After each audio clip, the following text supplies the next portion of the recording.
Salut tout le monde, c'est Chipsou et aujourd'hui je vais vous, comme vous l'avez pu voir dans le titre, un casque VR triple screen pour le sim racing. Alors je vous explique un petit peu. J'ai eu la chance que quelqu'un de la team puisse me prêter son casque VR, tout simplement parce que moi je joue sur un simple écran, une télévision. Donc effectivement pour tous ceux qui font du sim racing, ils vous diront c'est pas terrible parce qu'on peut pas forcément voir les points de corde, on voit pas bien ce qu'on fait. Et effectivement, à chaque fois j'avais des collègues qui me disaient putain GG, t'es encore à 1 mètre ou 1 m 50 de la corde ou de l'intérieur, alors que pour moi j'étais vraiment bien placé quoi. Ce qui n'était pas le cas. Effectivement, quand tu regardais les premiers ralentis, c'était bien pourri et il restait facilement 2 mètres. Ce qui pouvait aussi entraîner des collisions ou gêner les autres coureurs. Et donc j'ai beaucoup hésité, j'ai regardé pour du triple écran, j'ai regardé pour un grand écran, les 49 pouces, j'ai regardé pour des casques VR et j'hésitais. Et à un moment dans la team, donc je remercie encore une fois Francis qui a eu la gentillesse de me prêter son casque VR. Donc attention, c'est pas le dernier, hein, c'est pas le Pimax ou le Valve Index, hein, c'était juste l'Oculus Rift que vous voyez ici. Donc il m'a prêté ce casque là. C'était déjà c'était juste déjà pour me faire une idée. Donc une idée, savoir déjà si on supporte la VR ou pas, parce que toutes les personnes ne peuvent pas supporter la VR. Donc je vais pas refaire une vidéo des casques en diffusion. Il y a plein de vidéos sur YouTube, hein, je vous laisse taper dans les barres de recherche, vous allez trouver tous les comparatifs de tests, etc. Je suis pas là pour ça. Donc j'ai eu la chance de pouvoir prendre ça, et donc c'est pas le dernier cri, hein, c'est pas des résolutions de fou, il y a un peu d'effet de grille, il y a plein de choses. Mais ça m'a permis à moi de voir si j'étais à l'aise avec le casque VR, et j'encourage tout le monde, s'ils ont la possibilité d'avoir quelqu'un qui leur prête un casque, avant de se lancer dans cette expérience-là. Parce que c'est quand même assez perturbant pour certaines personnes. J'ai fait un test sur ma femme, au bout de 2 minutes elle était malade. Donc ça convient pas à tout le monde. Donc il m'a prêté ce casque là, et là ça a été waouh. Ça a été waouh. J'ai pas de mots parce que déjà on est réellement dans la voiture. Alors moi sur ma télévision, quand je roulais, j'avais l'impression de rouler à, je sais pas moi, 300 km/h, parce que les réglages sont un peu différents. Tandis que là, je me suis surpris à plusieurs reprises à être à fond de 6ème, et je me disais, mais putain, pourquoi j'avance pas plus vite en fait? Alors que si, on est exactement à la même vitesse, mais on est tellement immergé dans la voiture, et que en fait, on n'a pas cette sensation si, on a une sensation de vitesse encore plus réaliste, qu'on sent vraiment ce qu'on fait, et c'est vraiment impressionnant. Et forcément les points de corde étaient beaucoup mieux, enfin tout était beaucoup mieux au bout de quelques heures. Donc c'était pas pour vous parler de cette expérience là, et je me suis même surpris bêtement. Donc à un moment j'étais à l'arrêt au stand, hein, tout simplement, et j'ai voulu mettre mon coup de gauche sur la portière. Donc autant vous dire que dans mon Playseat j'ai basculé sur le côté gauche, c'était pas drôle du tout.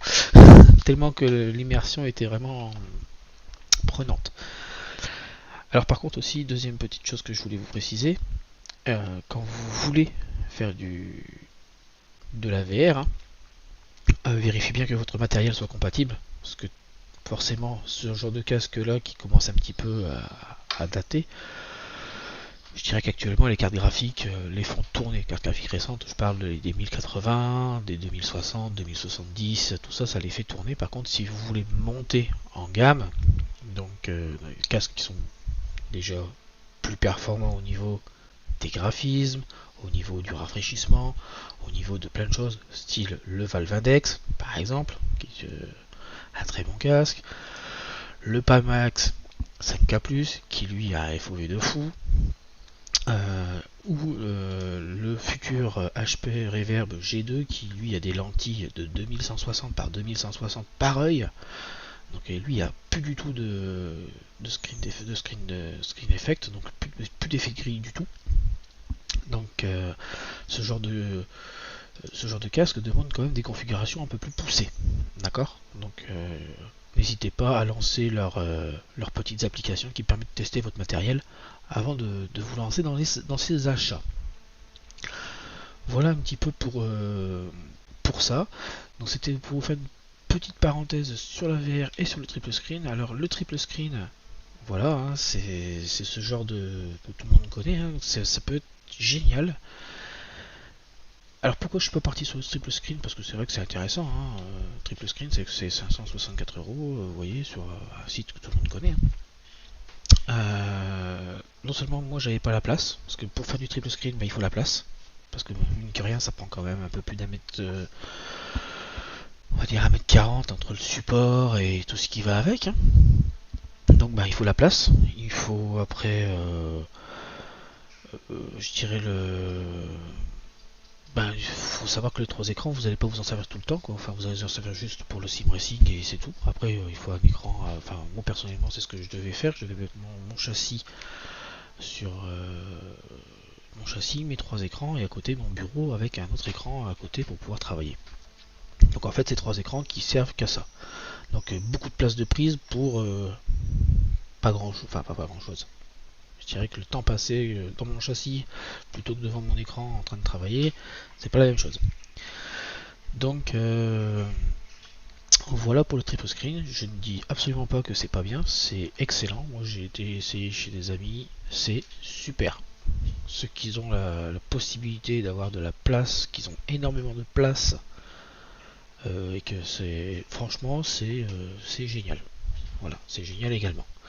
Moi je dis que ceux qui n'ont pas beaucoup de place et qui veulent une immersion totale de leur pour être à fond dans le vraiment dans la voiture et vraiment avoir des sensations, n'hésitez pas, essayez dans un premier temps, essayez, je dis bien, hein, les différents, si vous pouvez, les différents casques VR qui vous sont proposés.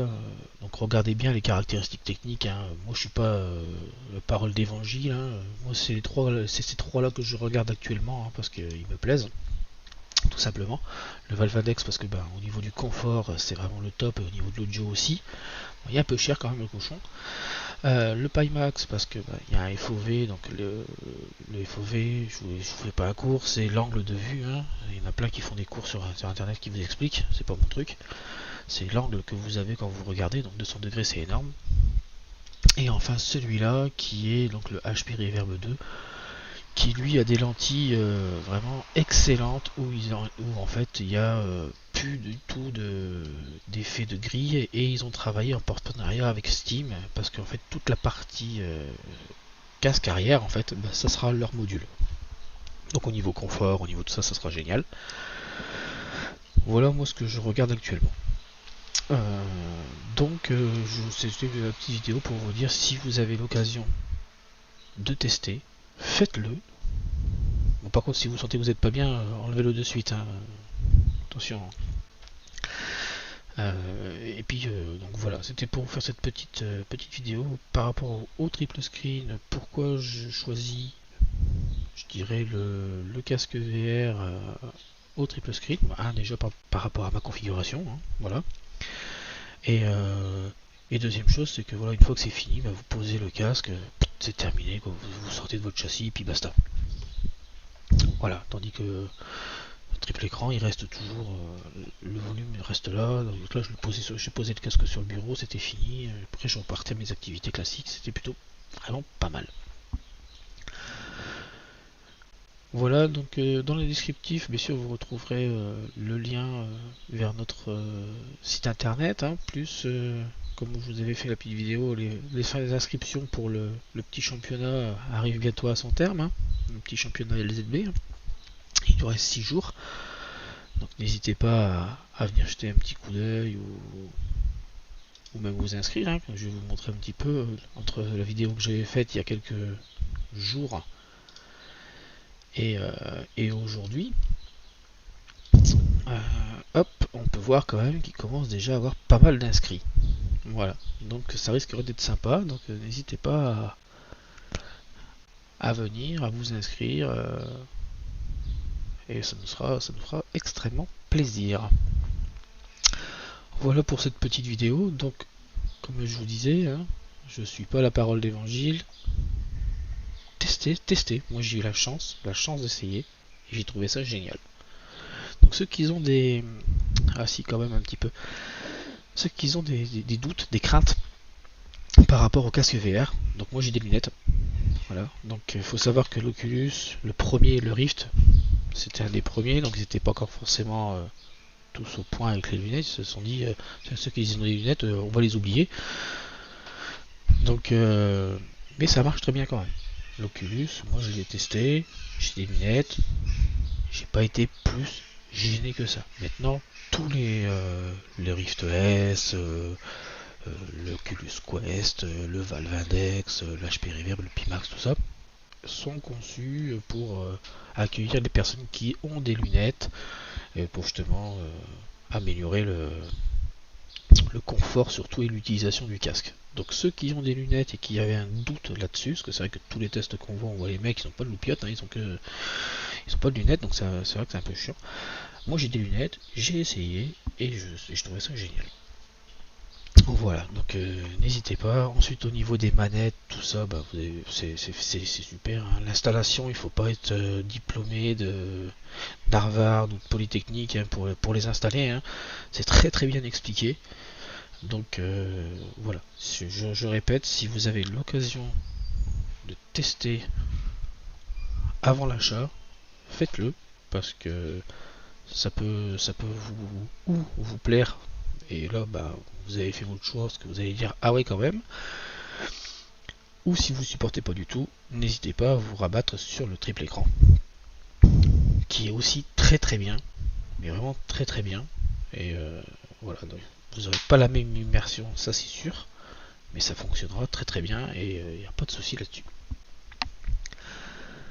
Voilà pour cette petite vidéo.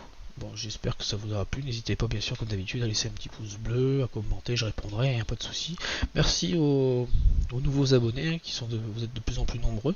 Hein, c'est sympa. Ça, c'est plutôt cool. Donc, des petites vidéos comme ça, j'en ferai vraiment pour vous dire des ressentis sur ce que j'ai pu essayer. Hein, parce que je trouve que des ressentis directs c'est plutôt sympa. Je suis pas là pour tester le matériel avec vous ni rien du tout, mais je vous dis mon ressenti, ce que j'ai vraiment ressenti moi. Donc n'hésitez pas à me poser des questions si vous voulez. Si j'ai eu des appréhensions, si j'étais malade. Alors non, moi j'ai pas été malade. Hein. Au bout d'une demi-heure, c'était fini. J'avais oublié que j'avais le casque sur la tête. Hein. Voilà. Et comme je vous disais tout à l'heure par rapport à ma femme, elle au bout de 2 minutes, bon bah ça s'est mal passé. Donc voilà. N'hésitez pas à poser vos questions, j'y répondrai, il n'y a aucun souci. Et puis bah, je vous dis à bientôt sur les